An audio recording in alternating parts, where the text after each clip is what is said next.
Is leaning down and maybe talking to Rowan while he's riding. See, Rowan is having a great time. He's talking while the horse is cantering.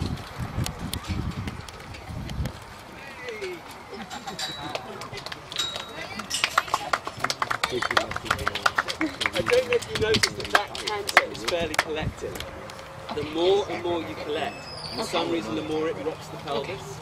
And the more you rock the pelvis, the more oxytocin is released. That's why when you do dressage on horses, that's why when you jump, and that's why you do things like that, which cause this motion of the pelvis. You don't get off and think, oh, that was all right. You think, that was amazing, I want to do it again. And it seems to have the same effect. Now, the riding width is one thing. We'll stay up that, and let's go talk about animals or countries. I don't want to do it. You don't want to do it? Okay, well then that's fine. Do you want me to get up there with you? If I get up there with you, should we talk about it? Alright, well thank you for telling me.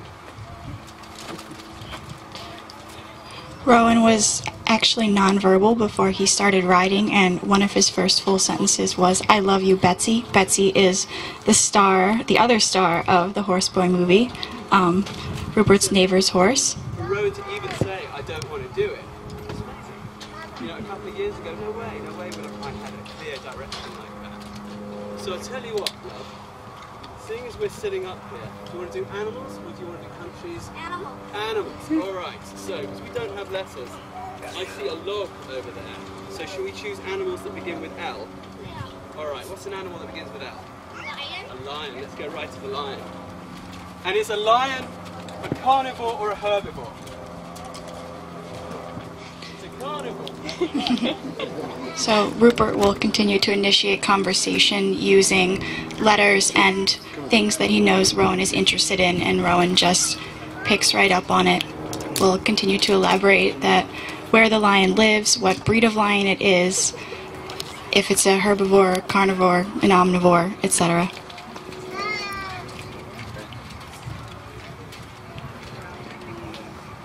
The same can be done with geography. He might ask Rowan to choose a country that starts with the letter L, and then they can begin to discuss that.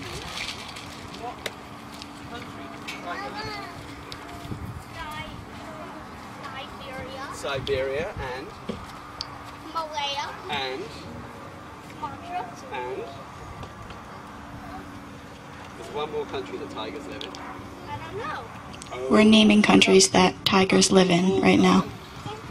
What country does the Bengal tiger live in? India. India, that's right. Now, there is Jenny, right there. Jenny comes from Scotland. What continent is Scotland in? Europe. Europe, that's right. What wild animals live in Scotland where Jenny lives? Dolphins. There actually are some dolphins off the coast of Scotland, yeah. What else? And then their names are Bubbles and Sundogs. That's right. That's right. And what else? What lives in the hills, in the forests of Scotland and Europe? I don't know. You don't know? Should I give you a hand? Yeah. What about red deer? Yeah. Yeah. And what about lynx?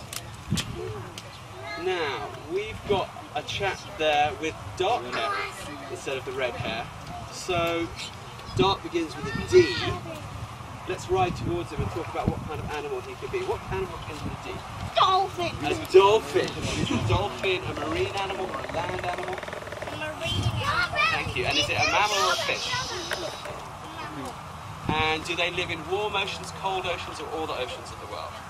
Warm ocean. You're right, they live in warm oceans. Alright, another canter. Alright, We hold this for a second. Rupert, if you want, I can get up there with him if you ever want to. Okay, that's I'll take one little canter. And then do you want to get up there with Sudan? Okay.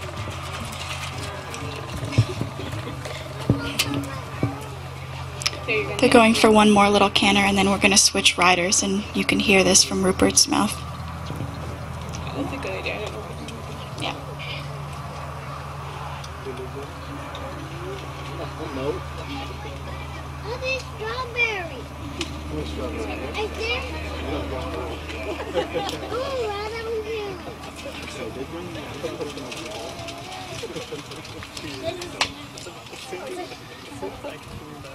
This one, my strawberry. You want my strawberry? Come on, great.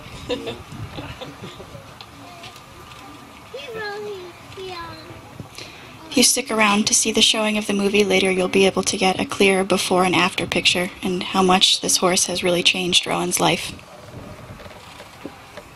We're going sideways like a crab. Sideways like. Sideways like a crab, if you can't hear Rupert. Hello?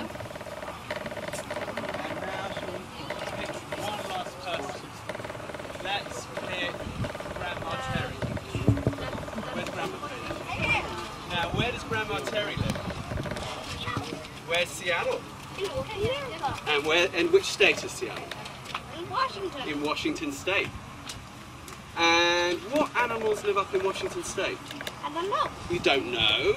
What about in the oceans of Washington State? Yeah. There's a black and white animal that sometimes eats seals. Killer whale. That's right, a killer whale. And in the mountains up there, in the Cascade Mountains near where she lives, what animals might live in the Cascade Mountains in the forests of North America? Go on. Yes, you do. Rowan can know. Yeah. Daddy can't. What about, what kind of deer might there be? Whitetail. White-tailed deer, yep. And what might eat the white-tailed deer? There's deer in Europe and Asia too. There are deer in Europe and Asia as well. And I think even as far down as Indonesia and South America. What might eat a white-tailed deer in Washington State in the mountains? What predator? A cougar. A cougar! Alright, well that's all very true. Alright, I'm going to hop down. Do you want Susanna to take you for a little ride? Yeah. Alright. She's better looking than me, isn't she? Alright. Let's grab that.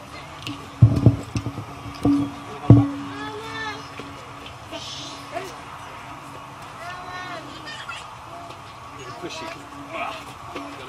Just a little loose. Want to go for a little ride with Susanna? Which way do you want to go? There or there? Alright, thank you. So a lot of it is about making sure that the kids, that you basically use everything you can as a choice. A choice, a choice, a choice. Which way do you want to go? Do you want to go this way? Do you want to go that way? Do you want to go at a canter? Do you want to go at a trot? Do you want to stop? Do you want to go sideways like a crab? Do you want, you keep firing these choices, and then everything that you can think of. If I had letters in this arena, like a dressage arena, I would choose the letters and I'd say, pick a letter. Are we doing animals or are we doing countries? He would say A. Okay, let's write to A. Is it an animal? Yes. What kind of animal is it? It's an aardvark. Where do aardvarks live? So that way you can teach pretty much anything up there. And because this rocking motion it not only produces oxytocin, but it also opens up the learning receptors of the brain. The child is in an ideal environment to learn stuff. So anything that you teach up there, the information tends to get retained. And one of the proofs in the pudding was when we had him assessed academically last year, he was about where he ought to have been as a first grader, but he had no math.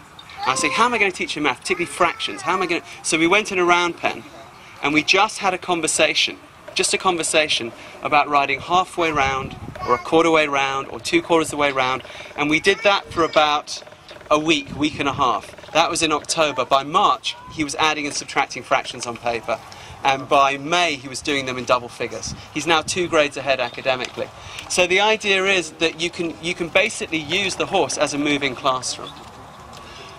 On the horse that we have at home, Betsy, Rowan will actually now also ride by himself, and he will go through the cones and things like that, and even that I will now make an academic exercise. We'll go through the cones like a snake, or like an eel. Where do eels live? What's their life cycle? Do they live in cold oceans or warm oceans? So you can go to geography, you can go to math, you can go to social skills, and I'll show you some fun stuff with social skills. That's the other slightly different thing that we do in a minute when he comes back. In the meantime, does anyone have any questions? He's 7. Hey. What does Homer say? Homer says, what does Homer say, everyone? Doe. Doe.